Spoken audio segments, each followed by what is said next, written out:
अस्सलाम वालेकुम everyone, this is Usman Shahzada और इस वीडियो के अंदर I will explain how to submit income tax returns in Pakistan. और अगर आपने अपने इनकम टैक्स रिटर्न्स सबमिट नहीं किए और आप करना चाहते हैं लेकिन आपको नहीं पता आपने कैसे करना है, उसके लिए आप इस वीडियो को फॉलो कर सकते हैं। Although I am not an expert, मेरे इस फील्ड से कोई ताल्लुक भी नहीं है, लेकिन जितना बेस्ट ऑफ माई अंडरस्टैंडिंग जितना मैं समझ सका हूँ उतना ही मैं समझाने की कोशिश करूँगा इस वीडियो के अंदर। होपफुली उससे भी काफ़ी लोगों का फ़ायदा हो सकेगा। सबसे पहले सबसे पहला स्टेप तो ये है कि आपने एफपीआर की वेबसाइट पे जाके रजिस्टर करना है। अगर आपको वो लिंक मालूम नहीं है, आप सिंपली गूगल कर सकते हैं एफपीआर आईआरएस। आईआरएस के थ्रू हमने वहाँ पर साइन अप होना है। और जब आप एफपीआर आईआरएस को गूगल करेंगे, पहला लिंक आपके पास आएगा लॉग इन टैक्स पेयर का। इसके ऊपर आपने चले जाना है यहाँ से। और जब आपके पास ये एफपीआर का ये लॉगिन पेज ओपन हो जाए तो आपने पहला काम क्या करना है, सबसे नीचे ऑप्शन पे आना है रजिस्ट्रेशन फॉर अनरजिस्टर्ड पर्सन। क्योंकि अब इससे पहले आप रजिस्टर्ड नहीं है एफबीआर की वेबसाइट पे। और ये भी बताता चलूँ, once you will submit your income tax return तो आप फाइलर बन जाएंगे। और फाइलर बनने के बहुत सारे एडवांटेजेस हैं। फॉर एग्जांपल, रिसेंटली मैं अपनी गाड़ी अपने नाम ट्रांसफ़र करने गया तो उसमें भी डिफरेंस था। अगर आप फाइलर हैं तो उसकी फ़ी जो थी वो 5000 थी, अगर आप नॉन फाइलर हैं तो उसकी फ़ी जो है वो 15000 थी। इसी तरह डिफरेंट जगहों पे भी आपका फाइलर और नॉन फाइलर में काफ़ी डिफरेंस आता है। इवन बैंकिंग ट्रांजैक्शंस में डिफरेंस है। अगर आप फाइलर हैं तो वहाँ पे आपको कम टैक्स विद होल्डिंग टैक्स पड़ता है, अगर आप नॉन फाइलर हैं तो आपको ज़्यादा पड़ता है। तो इसलिए अगर आप फाइलर बन जाएं तो उसका आपके एडवांटेजेस भी बहुत सारे हैं। तो सबसे पहला स्टेप आपने इस पर रजिस्टर करना है। रजिस्टर करने के लिए आपने क्लिक करना है रजिस्ट्रेशन फॉर अनरजिस्टर्ड पर्सन। तो आपके पास न्यू रजिस्ट्रेशन का ये फॉर्म ओपन होगा। यहाँ पे आपने अपना CNIC नंबर एंटर करना है। आपका प्रीफिक्स आ जाएगा, यहीं से आप प्रीफिक्स मिस्टर मिसेस मिस जो भी आप चूज़ करना चाहें नाम एंटर करना है। फिर उसके बाद यहाँ से आपने अपना सेल प्रोवाइडर जो आपका यूफोन मोबिलिंक वगैरह जो भी है वो आपने चूज़ करने के बाद 2 दफ़ा आपने अपना मोबाइल नंबर एंटर करना है, लेकिन उसके साथ कंट्री डोमेन कंट्री का जो हमारा कोड है 0092 के साथ एंटर करना है। 2 दफ़ा ईमेल एड्रेस एंटर करने के बाद आखिर में ये जो आपके पास कैप्चा आ रहा है इसको एंटर करने के बाद आप सबमिट करें तो आपको 2 पासवर्ड सेंड करेंगे। ये एक पासवर्ड आपके मोबाइल नंबर पे जाएगा और एक पासवर्ड आपके ईमेल पे जाएगा। दोनों पासवर्ड्स को आपको नेक्स्ट स्क्रीन पे एंटर करना पड़ेगा। और जब एंटर हो जाए तो उसके बाद आपकी जो रजिस्ट्रेशन है वो मुकम्मल हो जाएगी। और उसके बाद जब आप एक दफ़ा रजिस्ट्रेशन मुकम्मल हो जाए तो आप अपने CNIC से आपका पासवर्ड भी जनरेट हो जाएगा ड्यूरिंग दैट प्रोसेस। उसके बाद आप उससे लॉग इन हो जाएंगे। लॉग इन होने के बाद आप इस स्क्रीन पे आ जाएंगे। यहाँ पे बेसिकली टॉप के ऊपर देखें तो आपके पास ऑप्शन आती है चेंज पिन की और चेंज पासवर्ड इन केस अगर आपका वो पासवर्ड अगर आप चेंज करना चाहें। पिन इसलिए आपको यहाँ से जनरेट करनी है, आप यहाँ से न्यू पिन जनरेट करेंगे कि जो भी आप यहाँ से डॉक्यूमेंट सबमिट करेंगे उसके लिए आपको बाद में ये पिन रिक्वायर्ड होगी। अब यहाँ पे अगर आप सैलरीड हैं, अगर आप गवर्नमेंट के एम्प्लॉय हैं या कहीं भी सैलरीड एम्प्लॉय हैं कहीं, तो उसके लिए आपको 2 फॉर्म्स सबमिट करने हैं। कौन कौन से 2 फॉर्म सबमिट करने हैं, आपने जाना है सबसे ऊपर डिक्लेरेशन में। और यहाँ से आपके पास पहला फॉर्म है 1114 जिसके ब्रैकेट में 1 लिखा हुआ है, return of income file voluntarily for complete year. और इसके साथ साथ दूसरा हमने फॉर्म फिल करना है 1162 statement of assets and liabilities. और यहाँ पे ये भी बताता चलूँ कि आपको जब तक एसेट्स और लायबिलिटीज वाला फॉर्म आप सबमिट नहीं करेंगे तो आप ये फॉर्म भी सबमिट नहीं कर सकते। इसके साथ साथ अगर आप फर्स्ट टाइम फाइल कर रहे हैं तो मे बी आपको प्रीवियस मे बी शायद नहीं बल्कि कंफर्म आपको प्रीवियस ईयर्स के भी 1-2 साल के शायद आपको सबमिट करना पड़ेगा। उसके बाद आप 2017 का फाइल कर सकते हैं। अब यहाँ से सबसे पहले मैं ओपन करता हूँ return of income tax file voluntarily को। इस पर क्लिक किया। क्लिक करने के बाद अब यहाँ से आपके पास पीरियड चूज करना है। पीरियड यानी किस ड्यूरेशन के लिए करना है। अभी मैंने 2017 को चूज करना है तो यहाँ से जस्ट सर्च करना है 2017 और क्लिक किया सर्च के ऊपर। तो ये लास्ट ईयर जो हमारा गुजरा है जुलाई 2016 से जून 2017 जिसके अभी फाइल रिटर्न करना ड्यू है, तो ये वो डेट यहाँ पे अवेलेबल है। इसको जस्ट यहाँ से सिलेक्ट किया। सिलेक्ट करने के बाद ऑटोमेटिकली ये जो डॉक्यूमेंट है ये ओपन हो जाएगा और ये मेरे पास ओपन हो गया। और यहाँ पे बेसिकली अगर आप सैलरीड हैं, मेरा जो इस वीडियो का फोकस है जस्ट एक सैलरीड एम्प्लॉयज़ हैं, तो यहाँ पे अगर आपका कोई बिजनेस है या आपके कोई और एसेट्स हैं वो इन्फॉर्मेशन आप खुद एंटर कर सकते हैं, लेकिन जो मैं फोकस कर रहा हूँ जो सैलरीड एम्प्लॉयज़ के ऊपर, तो सबसे पहले आपने यहाँ पे अपनी सैलरी लिखनी है, जो आपकी एनुअल सैलरी है, जो आपका जो भी आपका अकाउंट्स डिपार्टमेंट है आपको वहाँ से मालूम हो जाएगा। अज्यूम करता हूँ कि आपकी अगर सैलरी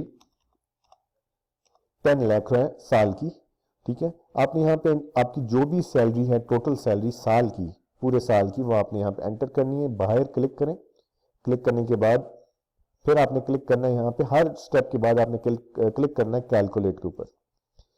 कैलकुलेट पे क्लिक करने के बाद यहाँ से ये जो अमाउंट है यहाँ पे भी अपडेट हो जाएगी। और बेसिकली ये जितनी अमाउंट है ये इनमें से एग्जाम्प्ट नहीं है, एग्जाम्प्ट शायद सिर्फ पेंशन होती है। तो ये सारी की सारी अमाउंट जो है ये it is subject to normal tax, तो यहाँ पे सारी अमाउंट आ गई है। अब इसी तरह आपने जो उस साल में जो फॉर एग्जांपल जो प्रीवियस साल जो आपकी ये तनख्वाह थी, अब आपने जितना टैक्स पे किया उसका भी सारा रिकॉर्ड आपको आपके अकाउंट्स रिस्पेक्टिव अकाउंट्स डिपार्टमेंट से मिल जाएगा। तो उसके लिए आपने सबसे आखिरी वाले टैब में आना है, टैक्स चार्जेबल के ऊपर स्क्रॉल करना है। यहाँ पे ऑप्शन होती है एडजस्टेबल टैक्स। एडजस्टेबल टैक्स के अंदर आपके पास यहाँ पे ऑप्शन है salaried of federal employees, provincial employees, corporate sector, जिस कैटेगरी में आप फॉलो करते हैं। जैसे for example salaried of federal employee है अगर आप, तो जितनी सैलरी जितना टैक्स आपका उसमें डिडक्ट हुआ है, जो इन्फॉर्मेशन आपको आपके अकाउंट्स डिपार्टमेंट से मिल जाएगी। सपोज आपने 30,000 पे किया है, 30,000 एंटर करने के बाद आपने क्लिक करना है कैलकुलेट के ऊपर। कैलकुलेट पे क्लिक करने के बाद अब ये इन्फॉर्मेशन यहाँ पे आ गई है, टैक्स कलेक्टेड कितनी है। और फिर हम जाएंगे नीचे, फर्दर नीचे ऑप्शन है कंप्यूटेशंस की, इस पे क्लिक किया और यहाँ पे जो बेसिकली जो इन्फॉर्मेशन अब इसके ऊपर आ रही है टैक्स चार्जेबल पे, उस पर ये आ रहा है कि आपकी जो सैलरी थी वो 10 लाख थी। 10 लाख पे जो आपका टैक्स चार्जेबल है वो बनता है 39,500। और जस्ट इन केस अगर आप स्क्रॉल करके देखें तो आपका जो जो क्या है एडमिटेड इनकम टैक्स, यानी जो बनता था वो 29,500 था, जो आपने सबमिट किया हुआ था वो 30,000 था। तो ये 9,500 एडमिटेड टैक्स है। एडमिटेड टैक्स से मुराद है ये जब तक आप टैक्स पे नहीं करेंगे या इसको आप थ्रू अदर बिल्स इसको पूरा नहीं करेंगे तो आप इस डॉक्यूमेंट को सबमिट नहीं कर सकते। तो जस्ट इन केस अगर आपकी सैलरी के आपने जो टैक्स एंटर किया है और आपके पास यहाँ पे एडमिटेड के अंदर कोई अमाउंट आ रही है, तो इसको पूरा करने के लिए आपने वापस जाना है एडजस्टेबल टैक्स के ऊपर। यहाँ पे आपके बेसिकली उस पिछले साल में अगर आपने यूफोन के यूज़र हैं, यूफोन की वेबसाइट पर जाकर वहाँ पे सेल्फ केयर पर जाएं, वहाँ से आप टैक्स सर्टिफिकेट डाउनलोड करें तो आपको पता चल जाता है कि आपने वहाँ पे पूरे साल में कितना यूज़ किया, उसके अगेंस्ट कितना टैक्स पे किया। तो फॉर एग्जांपल यूफोन आप यूज़ करते हैं तो यहाँ से स्क्रॉल करना है, टेलीफोन के नीचे सेल फोन बिल, प्लस पे क्लिक किया और यहाँ से टाइप चूज़ करनी है आपने रेजिडेंशियल या पर्सनल यूटिलिटी, और सेल हो गया उसमें पर्सनल यूटिलिटी में। रेफरेंस नंबर में आपका जो भी मोबाइल नंबर है, ये कोई डमी नंबर है, मेरा नंबर नहीं है। प्रोवाइडर में से आपने चूज़ करना है जो भी आपका यूफोन है, और उसके बाद कनेक्शन डेट जो है वो कंपलसरी नहीं है। उसके बाद ओके कर दिया।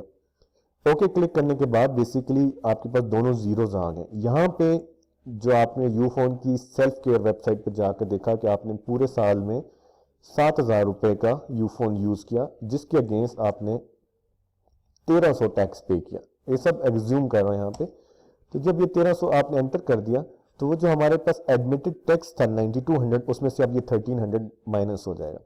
इसी तरह अगर आपने बाय एयर ट्रेवल किया है, आपने कोई गाड़ी का ट्रांसफ़र करवाया है, गाड़ी की सेल की है, गाड़ी की रजिस्ट्रेशन पे की है, बाय एयर ट्रेवल किया है, टेलीफोन का बिल है, पीटीसीएल की वेबसाइट से जाके आप उसका टैक्स रिकॉर्ड डाउनलोड कर सकते हैं। और इस तरह डिफरेंट ऑप्शंस हैं, इनमें से अगर आपने कोई भी टैक्स पे किया किसी भी फॉर्म का, वो टैक्स की डिटेल्स आप यहाँ पे 1 बाय 1 ऐड करते जाएं। बिल को ऐड करें, अगर टेलीफोन का बिल है जस्ट प्लस क्लिक करें, लैंडलाइन चूज़ करें। इलेक्ट्रिसिटी है तो उसके केस में यहाँ से आप इलेक्ट्रिसिटी का रेफरेंस नंबर एंटर करेंगे। और अगर आप कोई बिल आप पे करते हैं लेकिन वो आपके नाम पे नहीं है, स्टिल आप वो यहाँ पे ऐड कर सकते हैं। जस्ट मेक श्योर जो आपने रेफरेंस नंबर यहाँ पे ऐड किया वो कोई और यूज़ ना करे एफबीआर की वेबसाइट के ऊपर। तो यहाँ पे वो जो एडमिटेड टैक्स है, अगर तो वो पूरा टैक्स आ रहा है फिर तो कोई ये सब शायद इसकी ज़रूरत भी नहीं पड़ेगी। लेकिन अगर आपने फॉर एग्जांपल सैलरी एंटर की, उसके बाद टैक्स एंटर किया और आपका टैक्स पूरा है, तो ये जो इन्फॉर्मेशन आप ऐड करेंगे ये सारा टैक्स आपका रिफंडेबल टैक्स में आ जाएगा।